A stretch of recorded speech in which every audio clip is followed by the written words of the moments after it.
Hey, yo, what's good with it, y'all? It's your boy, Mr. Wilson. You are now tuned in to Wilson Block 100 Radio. And we got a local hip-hop legend, you feel me, Asun, you know what I'm saying, Suntonio Bandanaz on the block with us today. What's happening, though? Hey, wasabi, y'all. No We doubt. out here in the town, 26, man. Hollering it out. Alpha P up in here, you know what I'm saying? Chosik Zulu up in here, Source School up in here, Face Click, you know what I'm saying? Face Crew, we does it. You know, for real, though, that's another crew. We got Squad, man. Project Mayhem, OGMC, South End of the CD since 1993. Scholar that. Thank you. But yeah, man, Asun, you know, we were honored to have you here for this exclusive interview with the Wilson Block. You know what I'm saying? What's the latest and greatest, man? Man, you know, we just out here trying to make a lot of different moves and connect with people all over the world right now and sharing and, you know, having the voice and a platform for the voice in this crazy times that we live in right now. Because, you know, Absolutely. If ever was a time we needed music to bring people together and, you know, calm our nerves, ease our minds, like give us a place to let it out, you know, it's right now. Exactly. No doubt. Sure. I couldn't agree more, man. So real quick, man, for our audience that's tuned in, can you just give us a quick background? Yeah, man. I've been emceeing and selling my cassette tapes in Seattle since about 1993 out here. Okay. Working with a lot of different producers, a lot of different artists. Started a couple of different crews in the central area that spanned to the south end of Seattle. Joined other crews that extended beyond that to all of the different areas in the city, to West Seattle, North End, over to Everett. Nice. Then we expanded even further, had our crew go international with the Naps crew. Mm-hmm. So it was like live band with the MCs was 500 years. What? And, well, it was anonymous, then it went to 500 years as we progressed into middle school to high school. Mm-hmm. And then from there we started. 500 years, that was the name of the That was the name of the band, yeah. The Indelible Revolution. Hey, that's tight. 500 years. You know, there was a lot of different artists that are still doing things that are actually out here right now, still doing things in different places. Evan Flory Barnes, you know, Earshot Jazz Festival, Cat, like you can check him out. He was playing bass. We had Neezy Please, he was one of the MCs. Gabriel Teodros was one of the MCs. Kings was one of the MCs in that. DJ Shownuff, he was the MC, and he had beats and could DJ. So we had a DJ in the band. And then after that, we stared going into the direction of the. So you was actually in there with Gabriel Teodros? Yeah. Oh, he was like little, you know. Right. This was back then. Yeah. So, and then he had dipped out. He had went to like Vegas or something like that. And we was, you know, doing our thing. And then it turned into like the MCs started working with a lot of more producers, you know, because it's hard to get your band to come out. Like we had already done the circuit with all the schools. We had already done like as many different little clubs that we could do at the time without professionalizing the whole kit to where we'd have to make sure all of the musicians are paid what they're due. You know, like it wasn't quite there yet. Because we're doing it for the love. We were definitely doing it also for gas money. No. But, you know, from there, like we started working with a lot of like producers who had computers and, you know, MPC, or at the time Trinities and Tritons, or Tritons and then Trinities. It got crazy, and then, you know, cats heard about my name, I guess, because I was freestyle battling. Is that Esmeralda? I'm well. Come on in. Cousin. So people started hearing my name and knowing me for like battles and shit like that, because in high school niggas wasn't really respecting the poetry. You know, in middle school and high school, niggas wasn't respecting the poetry, so I just started battling people. And then, well, what do you mean? Like they was just trying to, you know, they was off the crunk music? Or, nah, it was just, you know, a lot of gangster shit. And if you wasn't hollering about bitches, hoes, and money, you know, if you wasn't hollering about bitches, hoes, and money, and, you know, they're not really trying to hear you as being a serious rapper, because that's getting caught up in the twist. You know, I can go back and talk about that later, though, like the major record labels who cooperated with, you know, intelligence programs of the United States government to actually have a say and sway, originally just to have an ear in the community during the, you know, the time of the collectivity and the gathering of all of the different cultures under the banner of rap and hip hop, and you know, come together in groups and peaceful, you know, all these things. But anyway, So I was rapping and battling cats under different names all the time. I go to different cities and tell them my name was Whoopty Whoop. And then at the end of it, be like, I'm Asun. Like, that's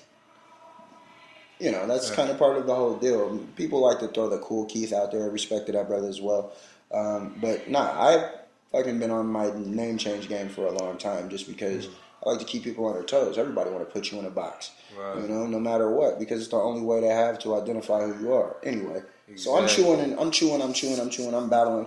I definitely got chewed a couple of times, but I won way more than I lost. I ain't gonna front about that shit, you know what I'm saying? But you got out there. On some MC shit, I was chewing faces on a regular basis. If you thought you looked like you wanted to rap, I might come at you. It was about, I was young. Right. So I'm chewing faces, and cats was like, hey, man, you want to join this crew? So then it went from all the MCs that were in 500 years at the time bent out with me over to the crew called First Platoon, Alpha P. Okay, yeah, I heard about And then I started, basically being the front man for that.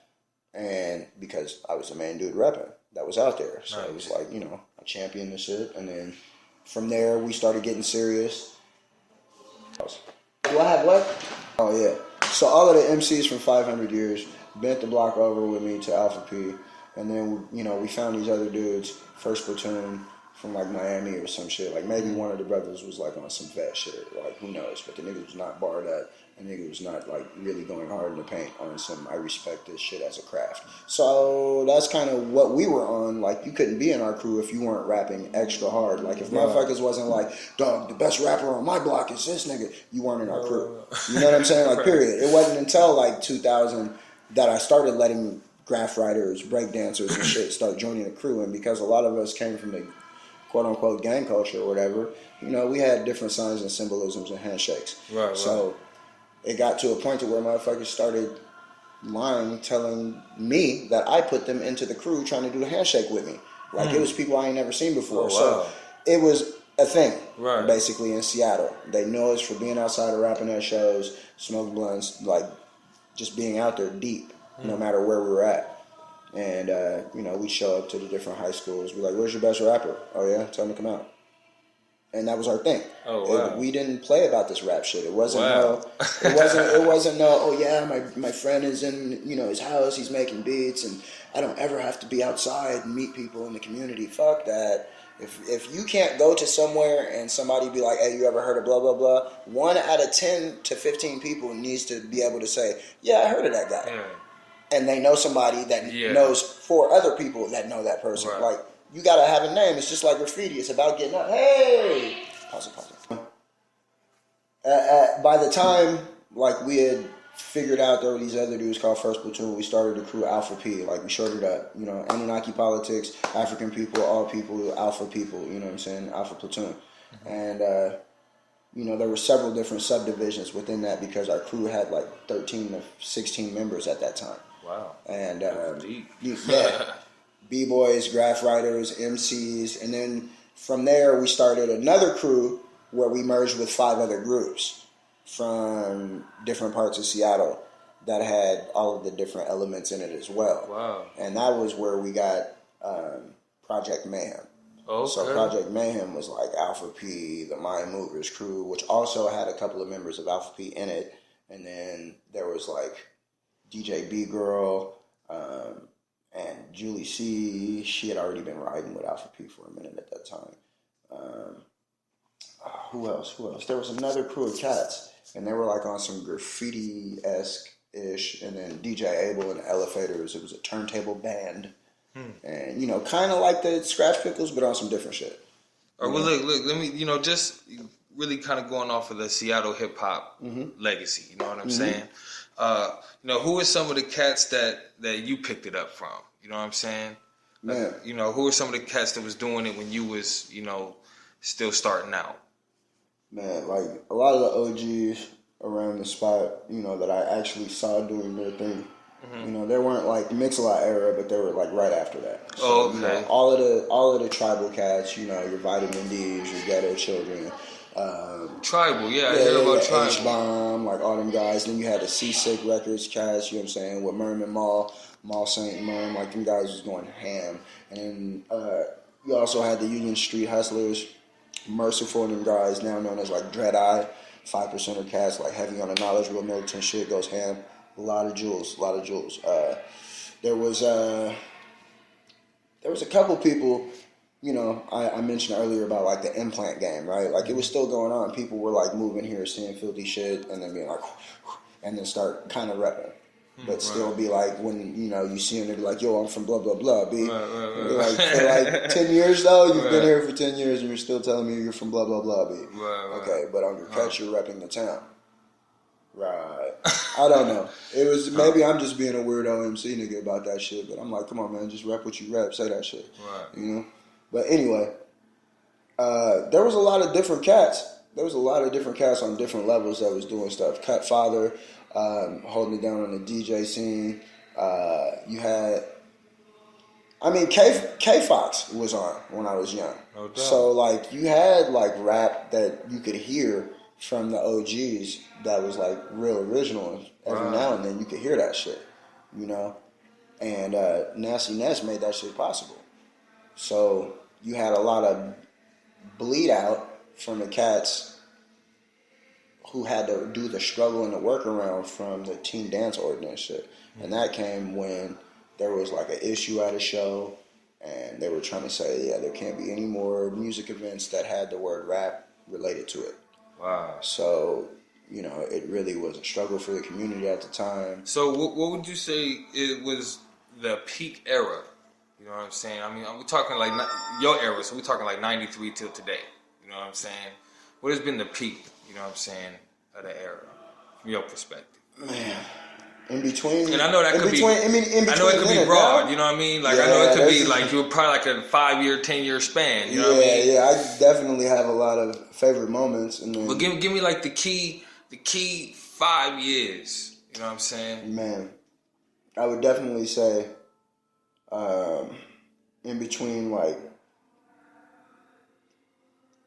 well, from 93 to 2004, let's say that's like a lot of build up in a lot of different places and a lot of like, you know, really putting in like the footwork and the grunt work, so to speak, while still like showcasing my development and what I do or whatever. Right. And then from then on, it was like more of a leadership position, like where I had to like really buckle down and showcase, put on a different hat. You know, still do what I'm doing, but do it on a different scale and at a different level. And then from there, you know, from the Project Mayhem, I went to 206 Zulu from like 04, 03 to now, you know, 13 years strong with the 206 Zulu cats and like doing a lot of like work in the schools and doing a lot of different like public and community performances that are free. Used to hearing it. So yeah, you know, you got a lot of music out there. You know what I'm saying? You know what I mean? You on all platforms. I checked you out. You know what I mean? You have, you know, pretty extensive list. You feel me? That lets me know that you've been putting in work, like, you know, for a significant amount of time. Like, and, you know, that's something that I always respect in artists. You know what I mean? That consistency. You know what I mean? So go ahead and break us down. You know what I mean? From the debut project, you know what I mean, to the latest project, man. It's a lot of breakdown. All right. So, you know, during the time period where I was like super flexing and getting my name up everywhere and going to these battles and shit, people would find my styles filthy and they'd be like, come to my studio, peep this shit out. So, you know, after a few hundred of those, you get a nice catalog of some stuff you might want to listen to and choose up. Right. And the homies from Fresh Coast over in Canada, when we did Nap's Crew, with 500 Years, members of Alpha P, Elevated Elements, which Macklemore and Lace Cadence and Patrick O'Brien Smith, and like a whole bunch of other different cats, Frank making beats and shit like that. And then over in Canada, attached to that was Debs Pneumonic and the Fourth Ward Occupants crew. Over in Victoria, BC, it was RIP Click with the homie from Japan, Hitoshi, known as Z-Time, and it had Zest Nomis and a young dude named Cass, Sher, and Serb. And these dudes were all over in Victoria, BC, and then in Vancouver, Victoria, BC, and then Japan. And then there were some cats that were connected to them in like, I want to say Sweden. So then there was another, like an extra crew that got added in called CIB, which was crossing international boundaries and shit. So with all of these different crews, also NBA, the National Battle Association with Prev, Mocha Only, myself, AC Alone, Orco. Oh, word? Like a lot of, I mean, it's just like some underlow, kind of not really a crew. Right. And here we know, like, right, exactly. gatekeeper shit. If we see these niggas being whack, it's chew time. Right. Like, and that's what it's based off of. Right. It's not really far removed from, like, the hardcore tough love MC shit, Right, exactly. Like, I'm only going to chew your face, not because I think you should never rap again, but because I think you should know better. And it's out of love. Like, nigga, you know better than to be whack right now. Right. And if they don't, maybe it's time to rethink what they're doing. Right.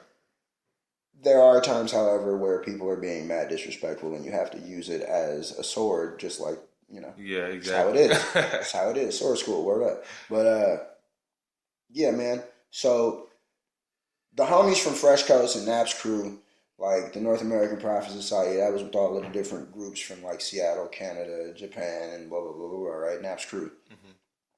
We put out, well, I didn't put it out. These motherfuckers gathered a bunch of my songs and they were sharing them with their homies and shit. And then we, had made hella cuts together and they were like, the homie did your album cover. I was like, what? What album cover? It was like, yeah, man, you should put the one on there, man. Make a track list, bro. Make a track. I was like, man, I'm not really. What? Because it wasn't mastered up. What was the pool of the tracks? There was like, 20 cuts? Nah, I started maybe with like 30 cuts to choose from. Oh, wow. From the cuts that they had access to and the cuts that I had with me. Because we were in Vancouver at the time when that shit happened. They were like, and this was the first CD, because I was selling cassette tapes before that. Oh, wow. Of just shit that I had put together with other people, and be like, boy, check my shit out, And then when we were doing the Naps Crew shit, it was like, yo, get some cuts from the home. Cassettes kind of faded off, wasn't it? Like, well, yeah, because people wasn't buying cassettes no more. Like 01, 2002. Yeah, so people weren't buying cassettes no more. And then that's how Titanium Buttermilk, Right Officer's Briefcase came out. The homies pushed me to put some shit out. And I was like, it's not mastered, it's not ready. They was like, you filthy.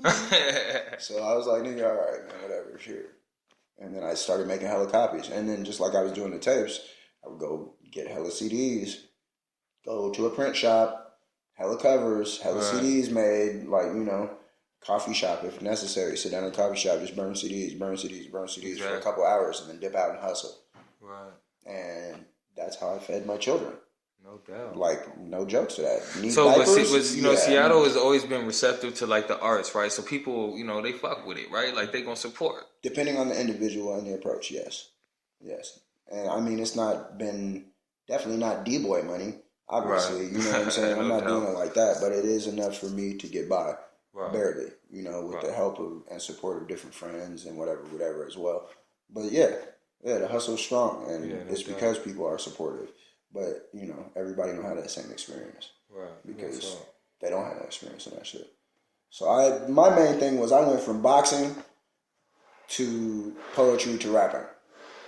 Because they didn't want to respect the poetry, and I was putting boxing to keep me out of trouble. Didn't really work that way, but, and my grandfather was a famous boxer here in Seattle, whatever. Nigga was like, shit got passed on and put me in that school with his cousin or whatever. It was like, dude, yo. And then it became a big thing, and then do it in front of everybody in the town, on the outside shit. Back in the 94, 93, Bantamweight champions, Pacific Northwest 2 years in a row. And then did Seattle used to be like, used to be a lot of gangs around back then? Or, what was the culture like there was definitely gang culture, but I think before that, it was just, there was a lot of hustlers, because people came to Seattle with their families from different places. It is an implant city.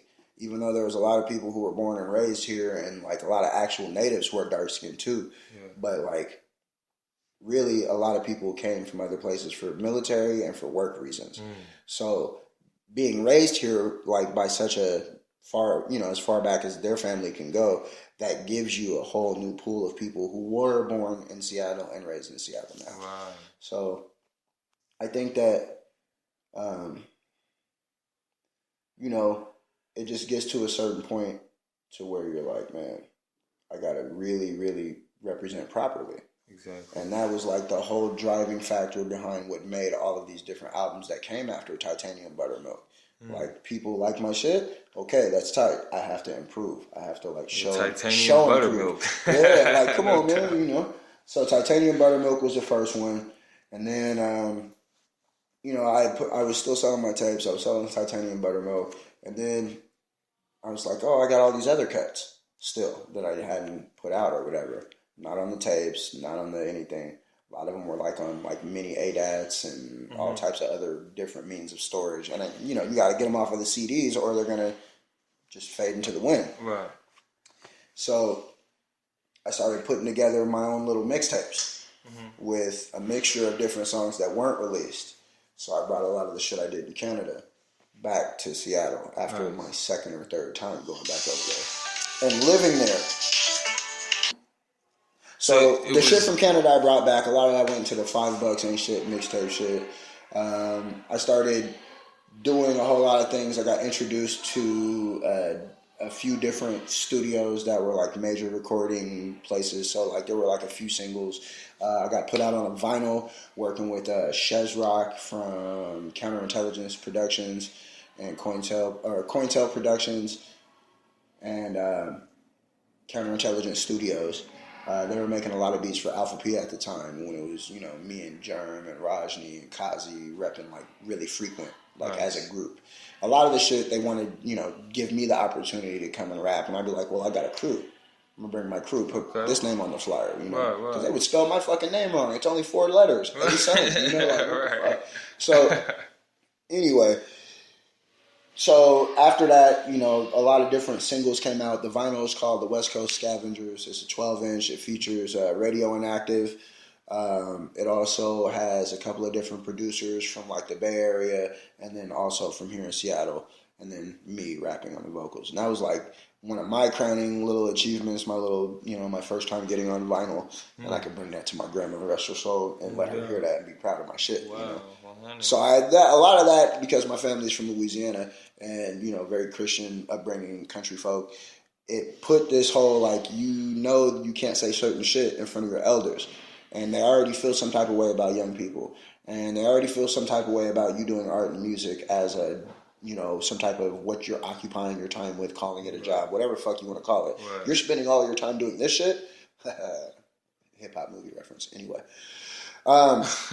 I should be under the nose for this shit. Then after that single came out, you know, the whole Project Mayhem took off, and then we released like a couple of mixtapes, like more professionally and digitally, with the help of DJ B-Girl and B-Girl Media.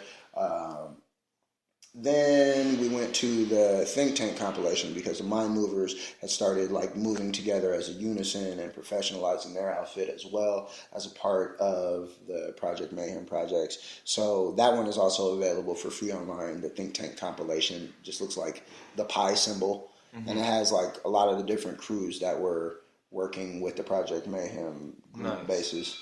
And then from there, I started.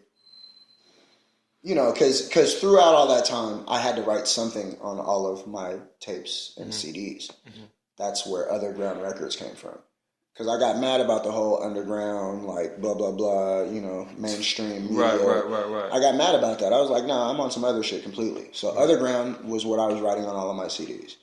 And then, you know, I've been... Oh, nice. And then, I got offered, like, a couple of different, like, roles in movies. And I was like, the only way I could be in a fucking movie, because I'm not a fucking movie star, I'm not an actor or shit per se. You know, I can clown and do impersonations when I'm kicking it, but I'm not gonna be like invoke an emotion and act it out. So I was like, the only way I'll do that is if I can be a part of the soundtrack somehow, right? Because I'm still music shit. So he was like, all right, I got you. Town Heroes was born, you know. And I was just like, okay, let me start putting my OGs in my city on, like reach out and like try and connect more people and do it that way. So from there, the Underground Records had turned into like just me working with my homie shit, having it put into like the ASCAP and all of these other things. It got more professionalized. And then it went back to the straight street, like super hood shit. I had to like engage my audience on a different level because I'm from that whole MySpace generation shit. Just as Macklemore was blowing up, you know, like we're doing the circuit in Seattle, doing the shows, and then like I mean, what made it different from him? You know what I'm saying? There was an actual it's numbers game, percentages, and if a certain percentage of the population within the city limits is a certain cultural relativity, you know, the support factor is also based off of a percentage of those numbers having the ability to support and actually showing up and doing it. I follow you. And, you know, in Seattle, the black and brown community, that's including the Mexicans, we're like 9-10% of the population, not even. We were only 6 or 7 back in 93, 7 to 8%. And so, like, you really got to think about that, right? Yeah. There's a lot of people who have been on their co-op shit for a long time. That's what made the Jackson Street Jazz era happen, because they were not allowing black folks who played music to come and play in their clubs. So they were like, for real, bro? And then this was actually one of the buildings that was a part of that whole chitlin circuit. Oh, wow. You know, you had Ray Charles, Billie Holiday, like, you know, everybody has touched the stage in here. Right. I've used to come to shows. Where we at? Washington Hall. No legendary Washington Hall in the historic Central District. You know what I'm saying? And it's a blessing, man, to be able to still be a part of it. But yeah, we was talking about albums. Yeah. But real quick, man, just to, you know, kind of keep things moving forward, man, where can people check your stuff out online? Man, I would really prefer people to scholar at my Bandcamp first. But I am everywhere. I'm on iTunes, Bandcamp. If you fuck with Pinterest, because you be shopping for clothes and shit, I got apparel and all types of different merchandise and shit too. Because that's, you know, it's what I do. You can go to my .com. You can go to Facebook. I have a Facebook store. Shit, everywhere, man. Everywhere online. Like, you could even buy my shit on Spotify, right? You can listen to my shit for free, but then they have an option. You can click and say, oh, buy on iTunes. Nice. Or buy on blah, blah, blah. Right. I got my shit for sale on Reverb Nation, SoundCloud, Bandcamp. Like, yeah, support your local arts by supporting your local artists. So if you hear a motherfucker rapping and you see that they're trying to do something with their life, they ain't out there just doing bullshit. They had to take some time out of their day to go and record the shit. Right. And you know what I'm saying? And that's being productive, right? Even on the most gangsterous knucklehead ass nigga who's like out here fucking up somewhere. Right. He come at you with a CD or a tape and he's like, bro, check my shit out. I'm gonna give him the benefit of the motherfucking doubt. Right, because I would rather I'd rather see him doing that than what he could be doing to get himself caught up. Exactly. Now, on some MC and some artist shit, that's a whole other. No. I'm gonna give you one chance. If you don't improve since the next time since that first time I seen you, I know you're on some bullshit. Or you're going through some bullshit and it's not letting you be creative and advance. So either way, there's some bullshit happening if you're not getting better after the first time, you know?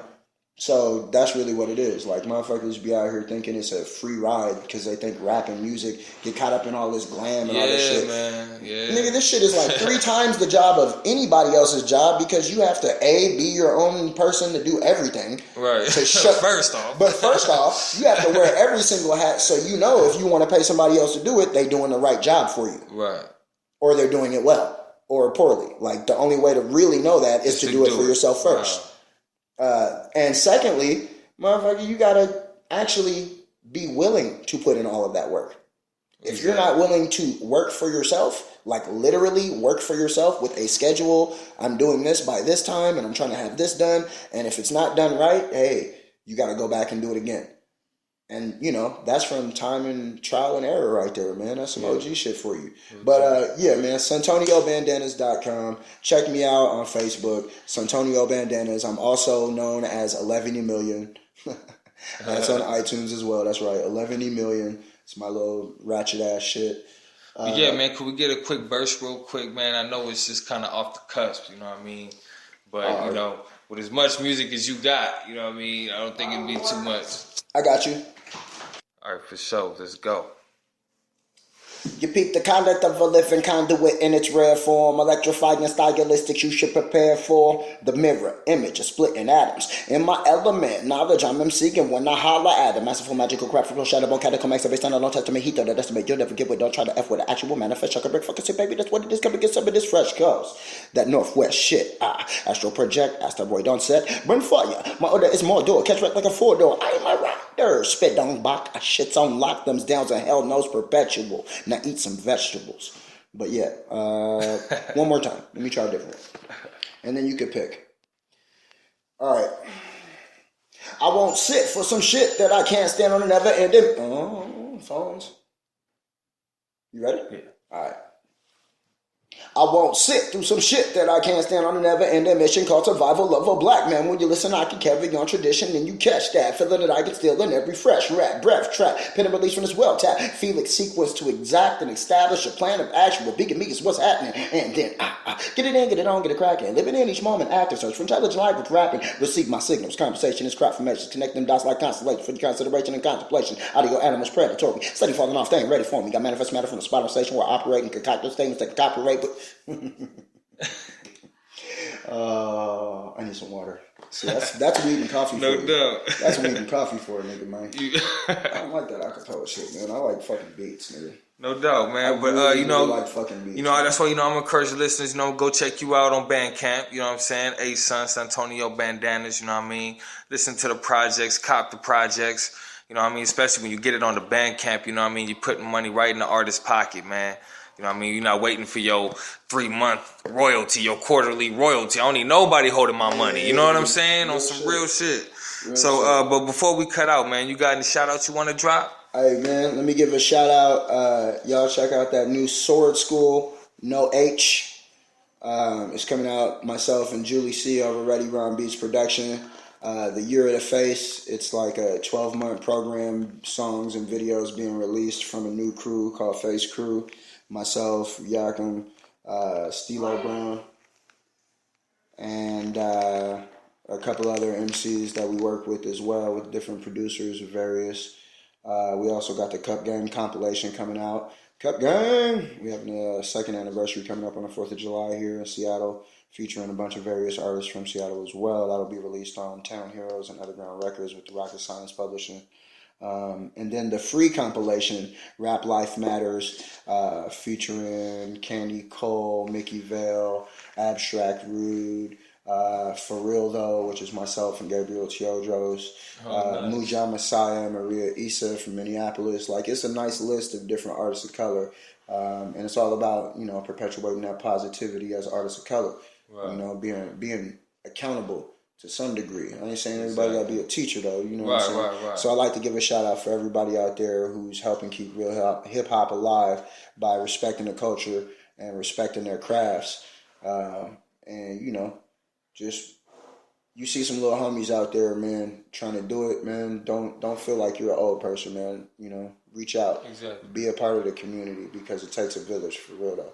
No doubt. Yeah. That's what it is, man. Asun, man, it's been an honor, you know what I mean, having you here for this exclusive interview on Wilson Block 100 Radio. Radio. You know what I'm saying? We out. It's your boy, Mr. Wilson. You already